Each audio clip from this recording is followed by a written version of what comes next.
I have no idea. I think trying to hit 100 miles an hour exit velo off the tee without warming up. All right, move up a little. You guys are mad far.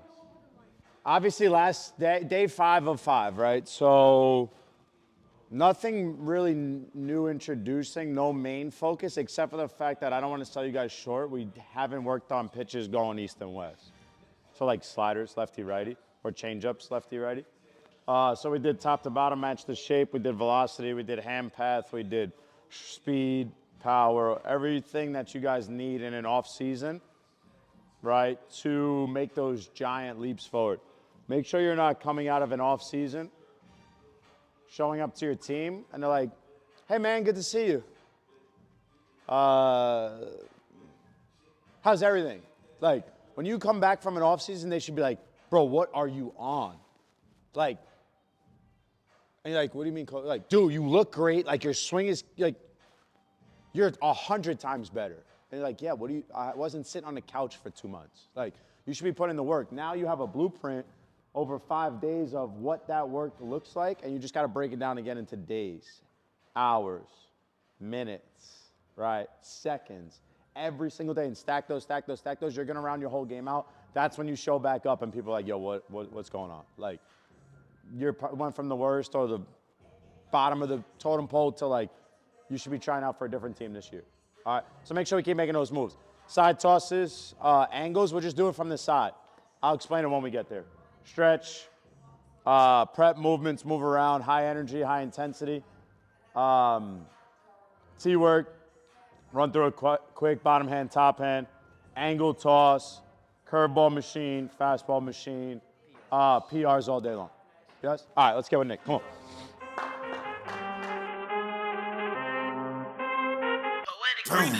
I need all the wins, yeah. Ain't no L's, I gotta get a no call and quits, yeah.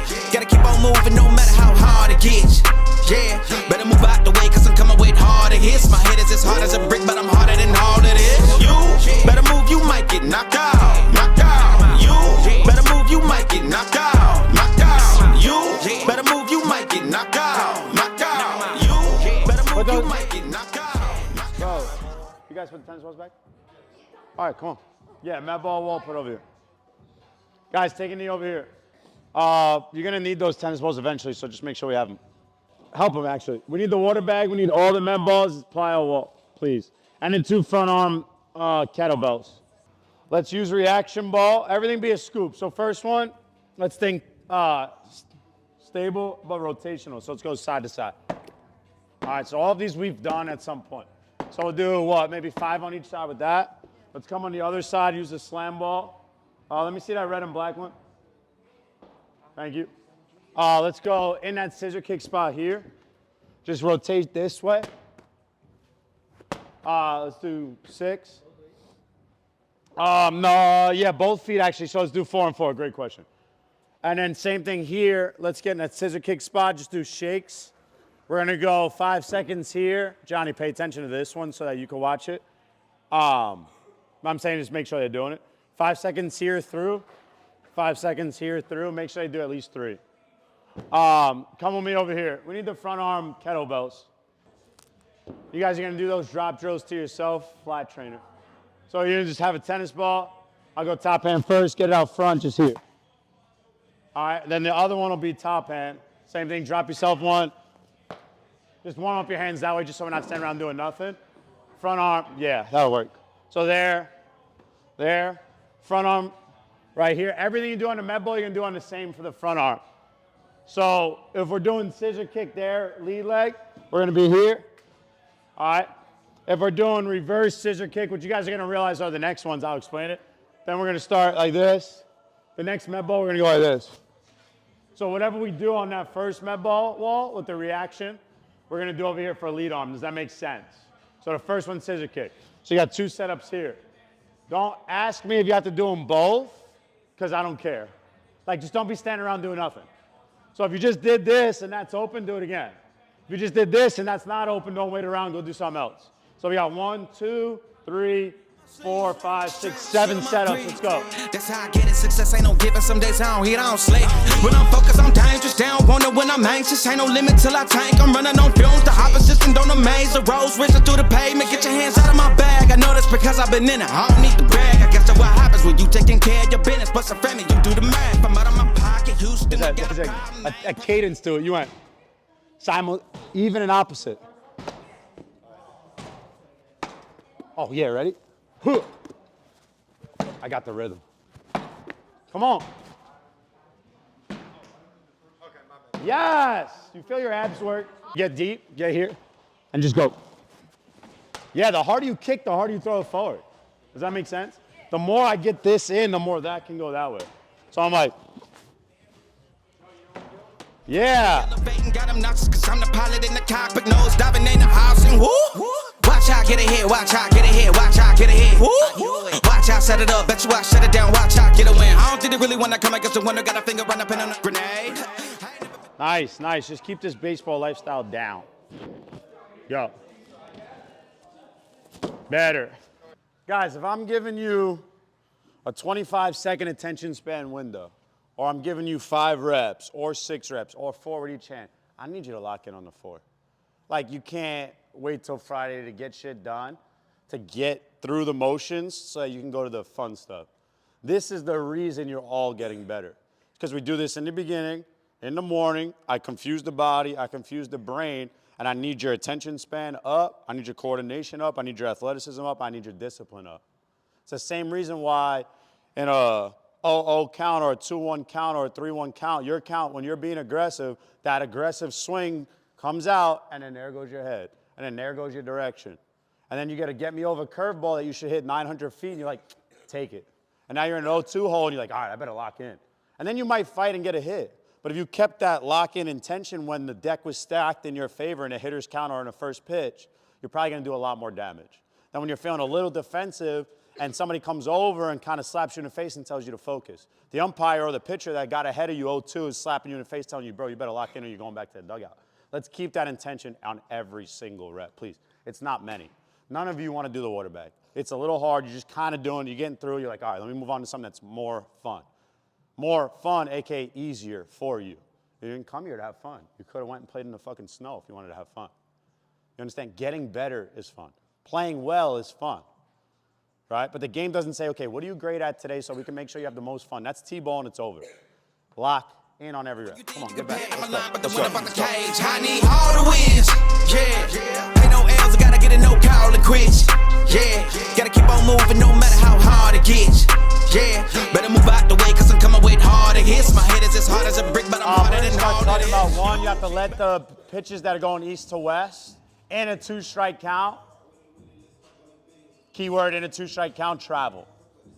So in a no-strike count or your hitter's count, if you see it spinning out front, we're just going to hit bombs like we did yesterday.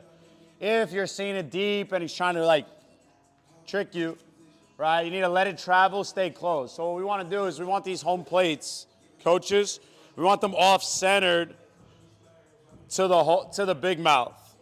So now what I'm going to do is, we're going to flip this ball from behind you, a.k.a. behind Angelo, force him to kind of wait, stay inside of it. We're going to stick 2-hand extension out in front. He's going to try to put it in that opposite field gap. So it's going to look something like this. Coaches, we got to kind of get that, so see that red line on the plate on the outside corner? Try to get it to the front of that. All right, 2 hands just going to extend in the net. Keep your head down. That's pretty damn good. Don't go up at the end. Keep the cord down.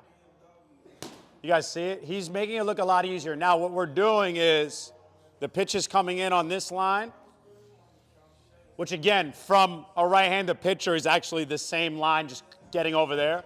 And he's going to match that plane with his swing coming this line. You see how they're going to intersect like right around here? He's going to drive that ball this way. Remember we talked about reversing the curveball spin into backspin? You're going to try to reverse this side spin this way into side spin or backspin opposite field. If not, and you just try to get it early and out front, and you come across right hand strong, if you're righty, left hand, you're going to just top spin the shit out. You're going to hit that pitcher's double play ball that he's looking for. Does that make sense? Stay inside, stay through it. All right, so make sure these nets are off-centered. You might get knocked out. You better move move, you might get knocked out. Knocked out. You better move, you might get knocked out. Knocked out. You better move, you might get knocked out. Knocked out.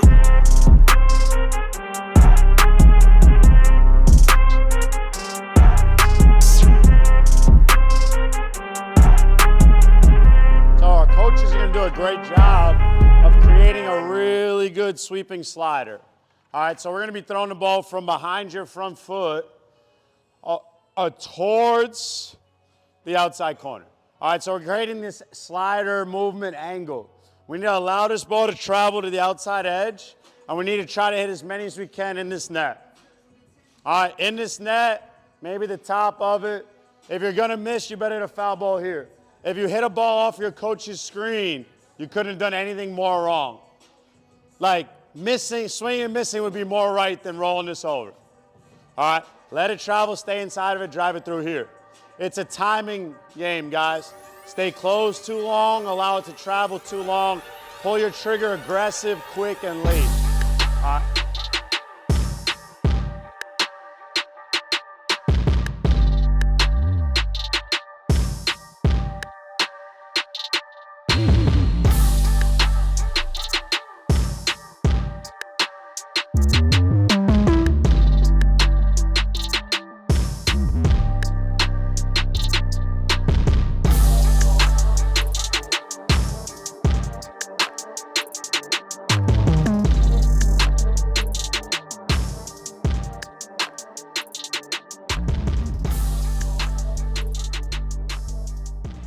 Come on, every time. Yeah, don't find something that works and stop doing it. That's stupid. You know what I'm saying?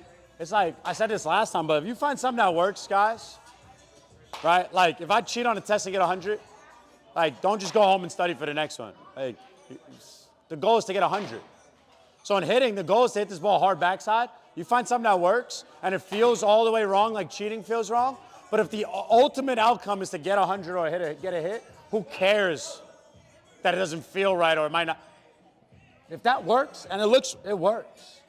Some kid's gonna step up one day and be like, you want me to punch my arm like this? Oh, like Alfonso does? Like, you can be the role model for that, right? Come on.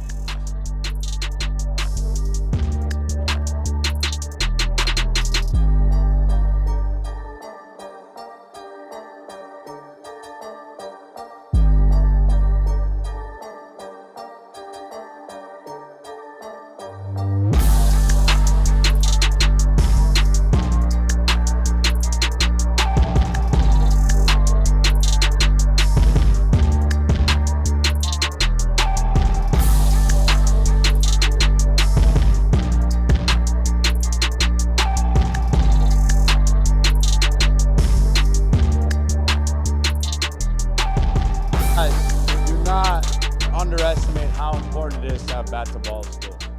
All right? You have to understand swing decisions, discipline, approach. All of those things are the reason why the first hour and a half even matter. I don't care if you can do every single drill in the world beautifully. You can do every single tee, every single machine pitch. No, get a 10 out of 10 every time it's a controlled setting. Because when that arm gets up there and starts throwing BP, or that game happens, and there's a bunch of unknowns. You don't know if you're in the lineup. You don't know what spot you're hitting in. You don't know how many guys are going to be on base. You don't know how many outs there are. You don't know the pitcher you're facing. You don't know the umpire's strike zone. You don't know the rain or the wind or the conditions of the game. All of those things are out of your control. So if you can't control chaos, you will not be good at baseball. You will not be good at life, bro. Tomorrow, like when they say tomorrow's not promised, like they're dead serious. When they say, hey, you could break your leg stepping out of bed, like they're dead serious. Does that make sense? Like there's a bunch of chaotic experiences throughout 9 innings. You have to handle that and be able to stay locked in and disciplined. This stuff has to translate. You got to bridge the gap from 5 days of a controlled setting practice, getting the whole handbook, into how do I apply that to the game. You can't pull out the handbook in the middle of an at-bat and say, hold on, I think he's going to go to a slider. How do I hit that again? You got to take this shit in stride. And it's controlling your emotions and your intent. Does that make sense? You get up there, you compete hard, you control what you can. But we have to make quality swing decisions. You have to swing at strikes. You have to identify up, down, in, out, spin fast. and move accordingly. Your body has to move before your brain can even process. We have to work on those reactions more. Now, with that being said, we're going to break down into 2 machines. We just need 4 of each drill. 4 bottom hand, 4 top hand, let the next guy go. Choke up, 4 extensions. 4 follow through, 1 hand extensions. Choked up. Into no stride, 3 rhythm swings in a row. Into full swing, 3 rhythm swings in a row, and then we're just going to crank it. Yes? Is it like hard from the top hand, bottom hand? Are you scared? No. Because if you're scared, you could just sit and watch. Who gives a shit? I don't care if it's 200 miles an hour or a curveball. You're ready for it. All right. You agree? Yep. All right, come on, let's go.